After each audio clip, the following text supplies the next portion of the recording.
¿Te gustaría automatizar tareas repetitivas, analizar datos en tiempo real o crear aplicaciones para tu empresa?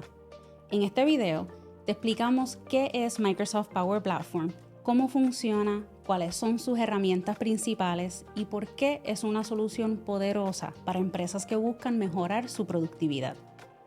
Ahora bien, ¿qué es Power Platform?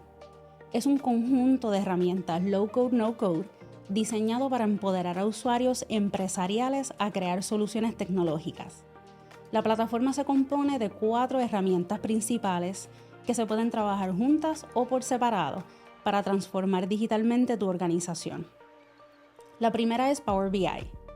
Con esta puedes conectar y analizar tus datos en tiempo real. Convierte información compleja en paneles interactivos que ayudan a tomar decisiones basadas en datos. ¿Necesitas una app interna para procesos específicos? Con Power Apps puedes crear aplicaciones personalizadas en cuestión de días, sin escribir miles de líneas de código. Tercero, tenemos Power Automate. Esta permite automatizar tareas repetitivas, desde enviar correos electrónicos hasta actualizar bases de datos. Ahorras tiempo y reduces errores humanos. Y por último, Power Pages. Es una plataforma de low-code basada en la nube. Es perfecto para crear, alojar y administrar páginas web sin comprometer la productividad de tu negocio. Y te puedes estar preguntando, ¿por qué debería integrar Power Platform en mi negocio?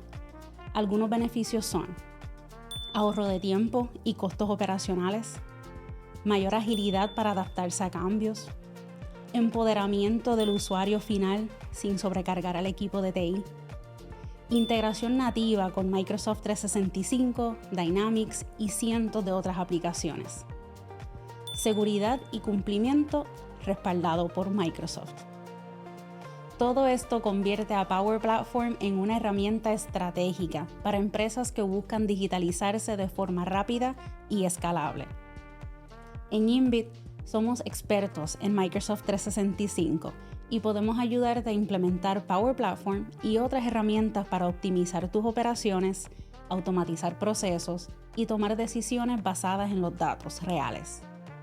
Visita inbitgroup.com y agenda una consulta con nuestro equipo. Y si te gustó este video, dale like y suscríbete para mantenerte al tanto de las últimas tendencias en tecnología.